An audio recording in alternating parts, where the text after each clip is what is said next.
आज की हमारी गहरी पड़ताल का विषय है इमोशनल इंटेलिजेंस, जिसे भावनात्मक बुद्धिमत्ता भी कहते हैं। हाँ, हमारे हाथ जो विश्लेषण लगा है वो इस बात की गहराई में जाता है कि ये एक ऐसी काबिलियत है जो शायद किसी की डिग्री या आईक्यू से भी ज्यादा जरूरी साबित हो सकती है।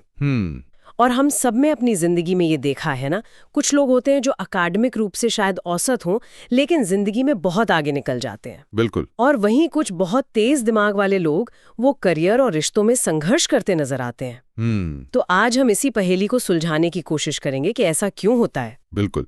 और ये सवाल सच में बहुत दिलचस्प है, क्योंकि ये हमें सफलता को एक नए नजरिए से देखने पर मजबूर करता है। सही बात है। आमतौर पर हम स्मार्टनेस को नंबरों या डिग्रियों से जोड़ते हैं, लेकिन जो दस्तावेज हमारे पास है वो इशारा करते हैं कि असली जवाब इमोशनल इंटेलिजेंस यानी ईक्यू में छुपा है। अच्छा।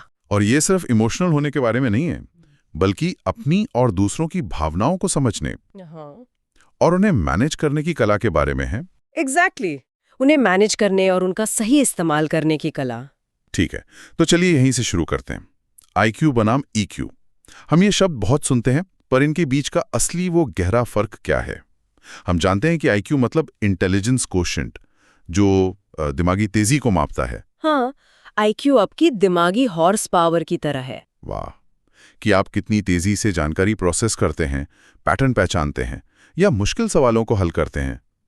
लेकिन ईक्यू इस बात का पैमाना है कि आप उस हॉर्स पावर का इस्तेमाल असल दुनिया की सड़कों पर कैसे करते हैं, जहां ट्रैफिक भी है, जहां अप्रत्याशित मोड़ हैं और जहां दूसरे ड्राइवर्स भी हैं। सीधे शब्दों में कहें तो ईक्यू तनाव को संभालने, अपनी निराशा को नियंत्रित करने, दूसरों को प्रेरित करने और मुश्किल हालात से उभरने की काबिलियत है। ये जिंदगी की, कह सकते हैं, प्रैक्टिकल समझ है। वाह, ये दिमागी हॉर्स पावर वाली बात कमाल की है। इससे फर्क बिल्कुल साफ हो जाता है। इसी से जुड़ी एक लाइन है जो मुझे बहुत असरदार लगी। हाई आईक्यू किसी को नौकरी दिला सकता है, लेकिन हाई ईक्यू उसे प्रमोशन, सम्मान और मन की शांति दिलाता है। बिल्कुल। ये लाइन तो सोचने पे मजबूर कर देती है। मतलब हम सब उन लोगों के बारे में सोच सकते हैं जो टेक्निकली बहुत शानदार हैं, लेकिन शायद टीम में उतने लोकप्रिय नहीं हैं या एक अच्छे लीडर नहीं बन पाते। आपने बिल्कुल सही नस पकड़ी है। ये लाइन सीधे सीधे उसी समस्या की जड़ पर चोट करती है। बिल्कुल। कॉर्पोरेट जगत में जब लोग एक ऊंचे पद पर पहुंचते हैं तो वहां लगभग सभी का आईक्यू एक जैसा ही होता है। सब स्मार्ट हैं, सब काबिल हैं। सही। तो फिर कौन आगे बढ़ता है? वो जो दबाव में शांत रह पाता है, जो अपनी टीम की अनकही बातों को समझ पाता है, जो एक मुश्किल फीडबैक को बिना पर्सनल लिए सुन सकता है और दे भी सकता है। ये सब ईक्यू की निशानियां हैं, आईक्यू की नहीं। ये सब सुनने के बाद मेरे मन में एक सवाल आ रहा है। हम ईक्यू की बात तो कर रहे हैं, पर ये है क्या? क्या ये कोई एक अकेली स्किल है या कई चीजों से मिलकर बनती है? क्या हमारे श्रोता इसे तोड़कर समझाते हैं? हाँ, और यही इसे समझने का सबसे अच्छा तरीका है। इसे 5 मुख्य हिस्सों या कह सकते हैं 5 स्तंभों में बांटा गया है। अगर ये पांचों समझ आ गए तो पूरी तस्वीर साफ हो जाएगी। बढ़िया। तो पहला स्तंभ क्या है? पहला और सबसे जरूरी है आत्म जागरूकता, सेल्फ अवेयरनेस। Self awareness. इसका मतलब सिर्फ ये जानना नहीं है कि आप गुस्सा हैं या खुश हैं। इसका मतलब है उस भावना को उसी पल में पहचानना और ये समझना कि वो भावना आई कहां से। अच्छा। अब गुस्सा क्यों है? क्या इसलिए कि आपके बॉस ने कुछ कहा, या इसलिए कि आप सुबह से थके हुए हैं और अब एक छोटी सी बात भी आपको परेशान कर रही है? ये अपनी भावनाओं के पीछे की क्यों को समझना है। अच्छा, तो ये अपनी इमोशनल दुनिया का जीपीएस ऑन करने जैसा है। पर क्या ये इतना आसान है? कई बार तो हमें खुद ही पता नहीं होता कि हम कैसा महसूस कर रहे हैं, बस एक बेचैनी सी होती है। बिल्कुल आसान नहीं है, और इसीलिए ये पहला कदम है, नींव है ये। आत्म जागरूकता के बिना हम अपनी भावनाओं के गुलाम होते हैं, उनके ड्राइवर नहीं। जब हम जागरूक होते हैं तो हम अपनी भावना और अपनी प्रतिक्रिया के बीच एक छोटा सा पॉज, एक खाली जगह बना पाते हैं। अच्छा। उसी खाली जगह में हमारी चुनने की आजादी छिपी होती है। बिना जागरूकता के कोई कुछ कहता है और हम तुरंत रिएक्ट कर देते हैं। जागरूकता के साथ हम रुककर सोच सकते हैं कि हमें कैसी प्रतिक्रिया देनी है। समझ गई। मतलब अपनी भावनाओं को पहचानना और समझना। अब अगर कोई ये कर लेता है तो अगला कदम क्या होगा? यहीं पर दूसरा स्तंभ आता होगा। बिल्कुल। दूसरा स्तंभ है आत्मनियमन, सेल्फ रेगुलेशन। Self regulation. एक बार जब आप जान जाते हैं कि आप क्या महसूस कर रहे हैं, तो अगला सवाल है आप उस भावना के साथ करते क्या हैं। आत्मनियमन का मतलब है अपनी भावनाओं को नियंत्रित करना, उन्हें मैनेज करना। जैसे गुस्से में चिल्लाने के बजाय शांति से अपनी बात रखना, या किसी असफलता से निराश होकर हार मानने के बजाय खुद को संभालकर दोबारा कोशिश करना। यहाँ पर एक सवाल है, क्या आत्मनियमन और अपनी भावनाओं को दबा देने के बीच एक बहुत पतली सी रेखा नहीं है? बहुत अच्छा सवाल है। लोग अक्सर सोचते हैं कि गुस्सा दिखाना कमजोरी है, तो उसे अंदर ही अंदर पी जाओ। क्या स्रोत इस बारे में कुछ बताते हैं? ये बहुत ही जरूरी सवाल है। आत्मनियमन भावनाओं को दबाना नहीं है, बल्कि उन्हें सही दिशा देना है। अच्छा। दबाई हुई भावनाएं ज्वालामुखी की तरह होती हैं, जो बाद में और ज्यादा नुकसान के साथ फटती हैं। आत्मनियमन का मतलब है, मैं अभी बहुत गुस्से में हूं, इसलिए इस पर बात करने का ये सही समय नहीं है, मैं थोड़ा शांत होकर इस पर बात करूंगा। ये तो बहुत मैच्योर तरीका है। हाँ, ये अपनी भावना को स्वीकार करना है, लेकिन उसे अपने ऊपर हावी नहीं होने देना। इस बात को कहने का एक बहुत अच्छा तरीका है, मजबूत लोग वो नहीं होते जो गुस्सा नहीं करते, मजबूत लोग वो होते हैं जो गुस्से में अपना नियंत्रण नहीं खोते। वाह!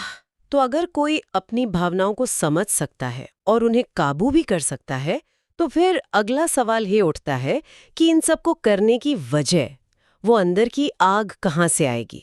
मुझे लगता है यहीं पर तीसरा स्तंभ यानी प्रेरणा, मोटिवेशन का रोल आता है। एकदम सही। हाई ईक्यू वाले लोग बाहरी चीजों से कम और अंदरूनी लक्ष्यों से ज्यादा प्रेरित होते हैं। मतलब उन्हें सिर्फ सैलरी, बोनस या तारीफ के लिए काम करने में मजा नहीं आता। उन्हें अपने काम में कोई मतलब, कोई उद्देश्य चाहिए होता है। वे बड़ी तस्वीर देखते हैं और छोटी मोटी असफलताओं से निराश नहीं होते।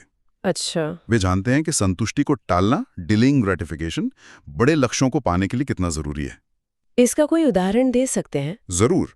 सोचिए, 2 सेल्स पर्सन हैं। एक सिर्फ अपने महीने के टारगेट और कमीशन के लिए काम करता है। दूसरा इसलिए काम करता है क्योंकि उसे लोगों की समस्याओं को सुलझाने और अच्छे रिश्ते बनाने में सच में मजा आता है। अब एक मुश्किल महीने में जब सेल्स कम होंगी, तो पहला वाला शायद निराश होकर हाल छोड़ दे। सही। लेकिन दूसरा वाला अपनी आंतरिक प्रेरणा की वजह से लगा रहेगा, क्योंकि उसका उद्देश्य सिर्फ पैसा कमाना नहीं, बल्कि अपने काम को अच्छे से करना है। ये प्रेरणा ज्यादा टिकाऊ और शक्तिशाली होती है। ये तो बहुत गहरी बात है। खुद को समझना, खुद को काबू करना और खुद को प्रेरित रखना, ये तीनों तो अपनी ही दुनिया से जुड़े हैं।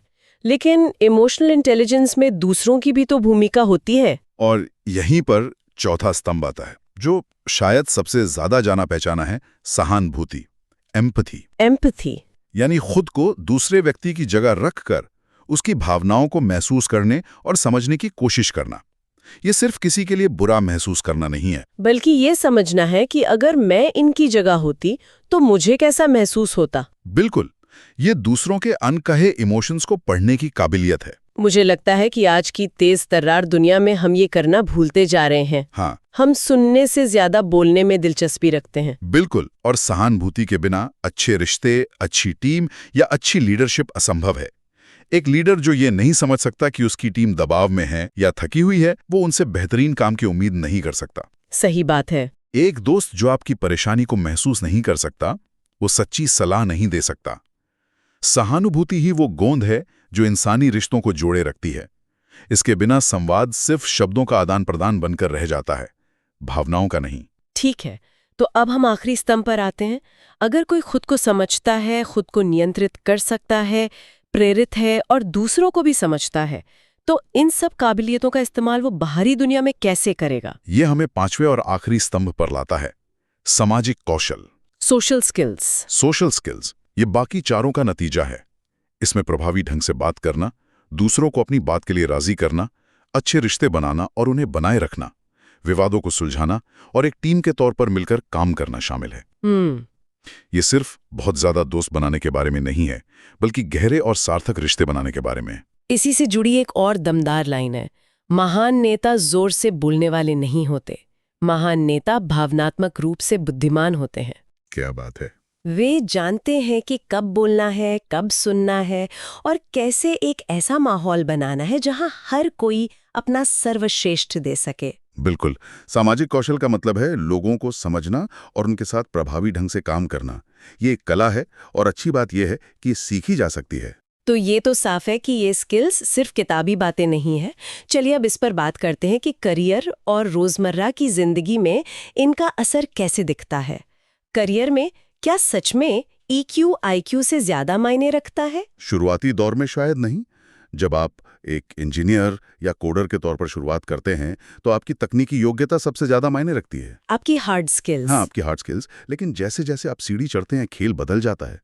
मैनेजर, डायरेक्टर या CEO के स्तर पर आपकी सफलता इस बात पर कम निर्भर करती है कि आप अपना काम कितनी अच्छी तरह करते हैं और इस बात पर ज्यादा कि आप दूसरों से कितनी अच्छी तरह काम करवाते हैं। इसे एक उदाहरण से समझते हैं। मान लीजिए एक कंपनी में 2 प्रोजेक्ट मैनेजर हैं। दोनों ही अपनी फील्ड के एक्सपर्ट हैं। एक का EQ कम है, दूसरे का ज्यादा। उनके काम करने के तरीके में क्या फर्क दिखेगा? बहुत बड़ा फर्क। कम EQ वाला मैनेजर शायद अपनी टीम को सिर्फ आदेश देगा, उनकी परेशानियों को नहीं समझेगा और जब कोई गलती होगी तो सबके सामने किसी एक को जिम्मेदार ठहरा देगा। और नतीजा टीम डरी हुई रहेगी, कोई नया आइडिया नहीं देगा और लोग नौकरी छोड़ने लगेंगे। वहीं ज्यादा EQ वाला मैनेजर अपनी टीम को सुनेगा, उन्हें प्रेरित करेगा, गलती होने पर टीम को साथ लेकर हल ढूंढेगा और एक ऐसा माहौल बनाएगा जहां लोग सुरक्षित महसूस करें। और यहाँ नतीजा क्या होगा? नतीजा ये कि टीम मोटिवेटेड रहेगी, नए आइडियाज आएंगे और प्रोजेक्ट सफल होगा। लंबे समय में दूसरा मैनेजर ही एक महान लीडर बनेगा। और ये सिर्फ ऑफिस तक ही सीमित नहीं होगा। हमारे निजी रिश्तों जैसे शादी, दोस्ती या पेरेंटिंग में भी तो EQ की उतनी ही जरूरत होती है। शायद ऑफिस से भी ज्यादा। सोचिए, अगर कोई हर बहस जीतने की कोशिश करता है, अपने पार्टनर की भावनाओं को कभी समझने की कोशिश नहीं करता, या हर छोटी बात को व्यक्तिगत रूप से ले लेता है, हाँ, तो वो रिश्ता कैसे टिकेगा? EQ हमें ये समझने में मदद करता है कि एक बहस में जीतने से ज्यादा जरूरी रिश्ते को बचाना है। इसमें एक महत्वपूर्ण बात यह भी है कि अगर कोई हर बात को दिल पे ले लेता है तो शायद समस्या सामने वाले में नहीं बल्कि हमारी अपनी प्रतिक्रिया में है। आपने एकदम सही कहा। EQ हमें सिखाता है कि हम दूसरों के व्यवहार के लिए जिम्मेदार नहीं हैं, लेकिन हम अपनी प्रतिक्रिया के लिए 100% जिम्मेदार हैं। ये समझ रिश्तों में जबरदस्त शांति ला सकती है। जब हम दूसरों को बदलने की कोशिश करना बंद कर देते हैं और अपनी प्रतिक्रियाओं को प्रबंधित करना शुरू कर देते हैं, तो रिश्ते अपने आप सुधरने लगते हैं। तो इस पूरी चर्चा से सीखने वाली मुख्य बातें क्या हैं? अगर किसी को अपनी इमोशनल इंटेलिजेंस बढ़ानी हो तो इसे कहाँ से शुरू करना चाहिए? सबसे पहला और सबसे शक्तिशाली कदम है अपनी भावनाओं को महसूस करने की इजाजत देना, बिना उन्हें अच्छा या बुरा कहें। उन्हें जज किए बिना। बिल्कुल। गुस्सा, डर, खुशी, उदासी, ये सब सिग्नल हैं जो हमें कुछ बताने की कोशिश कर रहे हैं। उन्हें दुश्मन समझने के बजाय एक दोस्त की तरह सुने और पूछें, तो मुझे क्या बताने आए हो? दूसरा, किसी भी स्थिति पर प्रतिक्रिया देने से पहले एक पल रुकने की आदत डालना। वो 1 सेकंड का ठहराव। हाँ। एक सोची समझी प्रतिक्रिया और एक बिना सोचे समझे किए गए रिएक्शन के बीच का अंतर बन सकता है। बस एक गहरी सांस लें, ये छोटा सा काम भी बहुत बड़ा बदलाव ला सकता है। तीसरा बिंदु जो सामने आता है वो है ध्यान से सुनना एक सुपर पावर है। और सुनने का मतलब सिर्फ चुप रहना नहीं है। इसका मतलब है सामने वाले की दुनिया में झांकने की कोशिश करना। अक्सर हम जवाब देने के लिए सुनते हैं, समझने के लिए नहीं। सही बात है। जब हम सच में सुनते हैं तो हम न केवल शब्द सुनते हैं बल्कि उनके पीछे की भावनाओं को भी समझते हैं। और चौथा, आत्मनियंत्रण ही असली ताकत है। अपनी इच्छाओं और भावनाओं पर नियंत्रण रखना आपको बाहरी परिस्थितियों का गुलाम बनने से बचाता है। संक्षेप में कहें तो एक बेहतर EQ का मतलब है बेहतर निर्णय, बेहतर रिश्ते और एक शांत बेहतर जीवन। बिल्कुल। और अंत में एक बहुत शक्तिशाली विचार यह है कि जीवन में जीतने के लिए सबसे पहले खुद को जीतना जरूरी है। खुद को जीतना, हाँ। इसका मतलब है अपनी आदतों, अपनी भावनाओं और अपनी प्रतिक्रियाओं पर विजय पाना। हम बाहरी दुनिया को नियंत्रण नहीं कर सकते, लेकिन हम खुद पर कैसे प्रतिक्रिया देंगे, ये चुनाव हमेशा हमारा होता है।